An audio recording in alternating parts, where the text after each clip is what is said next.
लेकिन बचपन से ही लखनऊ में पला बड़ा था और वो कई सालों बाद वापस अपने गांव जा रहा था, जो कि वेस्ट बंगाल और बांग्लादेश बॉर्डर के एक छोटे से कोने पर था। इससे पहले वो अपने गांव सिर्फ बचपन में गया था, लेकिन अपने पेरेंट्स के मरने के बाद अब उसके परिवार में सिर्फ उसकी नानी थी, जिन्हें वो अपने साथ लखनऊ ले जाने के लिए गांव आया था। वो गांव के पास पहुंच तो गया, लेकिन वहां की मेन सड़क बारिश की वजह से खराब हो गई थी। उसने देखा तो पास में ही एक साइन बोर्ड था, जो कि जंगल के रास्ते से उसके गांव की तरफ इशारा कर रहा था। दिवाकर ने वो रास्ता तो ले लिया, लेकिन उसे नहीं पता था कि वो रास्ता लेना उसकी जिंदगी की सबसे बड़ी गलती बनने वाला है। शाम रास्ते में बस उसके अलावा और कोई नहीं था। कुछ दूर जाते ही दिवाकर को अजीब सा भारीपन लगने लगा और उसे ऐसा महसूस हुआ कि कोई 10 फीट का आदमी एक झाड़ी के पीछे खड़ा उसकी तरफ देख रहा है। दिवाकर को लगा कि जैसे ही उसने पलट कर देखा तो उसके रोंगटे खड़े हो गए। वो जिस चीज से लड़खड़ाया था वो चीज कुछ और नहीं बल्कि किसी इंसान का कटा हुआ सड़ा हुआ एक सर था। ये देखते ही दिवाकर वहां जोर से भागा और जैसे तैसे करके उस एरिया से निकलकर अपने घर पहुंच गया। उसकी नानी उसे देखकर बहुत खुश थी और साथ ही हैरान भी। खुश क्योंकि उसने अपनी नानी को बताया कि वो जंगल वाले रास्ते से आया और उसे वहां एक कटा हुआ सर दिखा। ये सुनते ही उसकी नानी का चेहरा एकदम सफेद पड़ गया। उन्होंने बताया कि वो जंगल का रास्ता गांव में कई सालों से सुनसान है, क्योंकि वहां स्कोंदो काटा यानी सर कटा रहता है। कहते हैं कि उनके गांव में एक लंबा चौड़ा पहलवान लड़का रहता था। एक दिन उसे एक लड़की से प्यार हो गया और जब उसने उस लड़की से अपने प्यार का इजहार किया तो उस लड़की के परिवार वालों ने उसको बहुत मारा और उसकी बहुत बेइज्जती की। उस दिन के बाद से वो लड़का एकदम पागल हो गया और उसने अपने पागलपन में एक रात उस लड़की को जान से मार डाला। उस लड़की के परिवार वालों ने उसे ये करते हुए देख लिया और उस लड़के को जंगल में ले जाकर उसका सर काट दिया। उन्होंने उस लड़के के सर कटे शरीर को उसी जंगल में छोड़ दिया और कहते हैं कि तब से सर कटे की आत्मा अभी भी उस जंगल में भटकती है।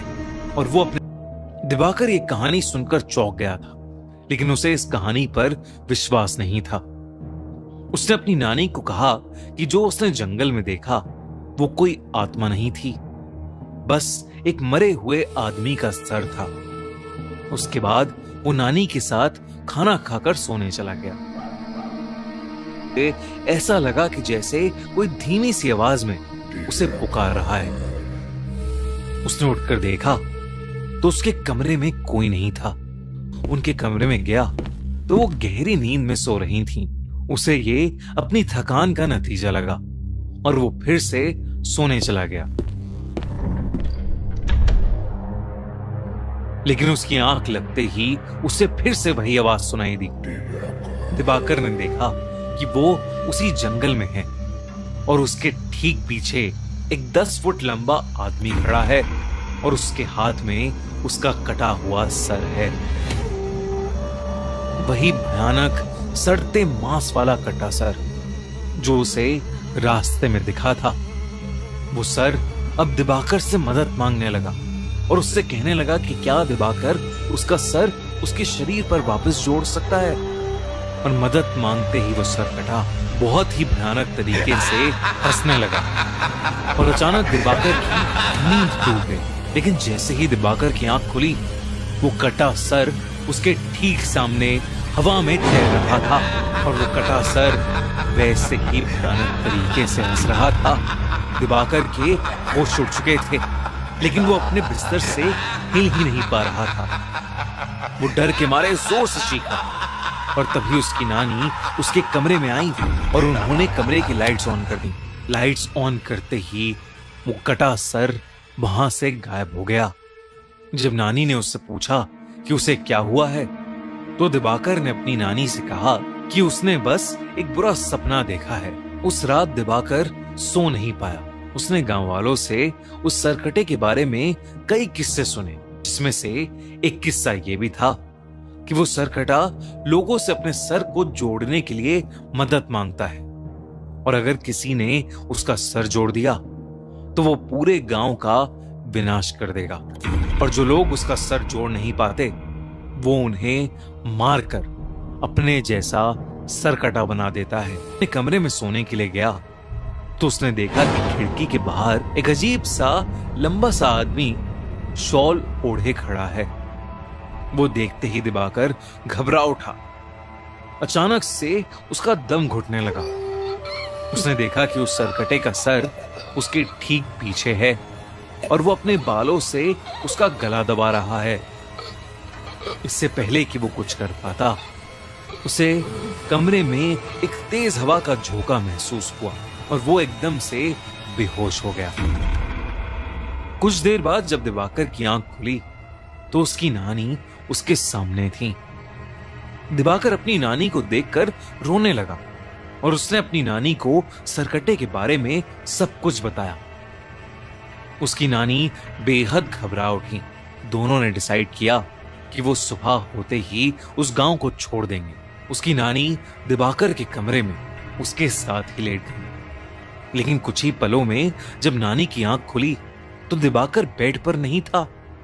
उन्होंने पूरे घर में उसकी तलाश की, लेकिन वो कहीं नहीं मिला।